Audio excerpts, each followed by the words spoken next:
तर चहा पिणं झाल्यानंतर मी असं चर्चा करता करता ते मुलं पाहायला आले की बा तरुण 32 वर्षाचा सभापती आहे, पुन्हा 12 वर्षानंतर आपल्याला सभापती भेटला. तर असं समोर बसले तर त्या चर्चा चालली आमची. चर्चा चालत असताना मी सहज त्यांना म्हणलं, आज धोरंडे तुमच्या अंगावर रंग काऊन दिसत नाही? तर ते म्हणले, साहेब रंग आणून ठेवला पण पाणी नाही कालवाला. हे त्यांचे शब्द होते. आणि मी कंप्लीट लक्षात घेतलं की आपण सभापतीच्या मर्यादेच्या बाहेर जाऊन समाजासाठी काय करता येईल, पुढच्या वर्षी आपल्याला या गावाला पाणी कसं देता येईल, या उद्देशानं जलसंधारणाचे कामं सुरू केले. योगायोग तिथे कंट्रोल बंडिंग केल्या, नाला बंडिंग केल्या, वडे वाहत होते ते अडवले.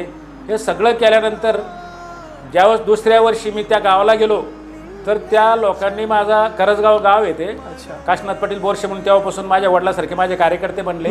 खूप फील झाले सगळ्याला, म्हणजे चांगले.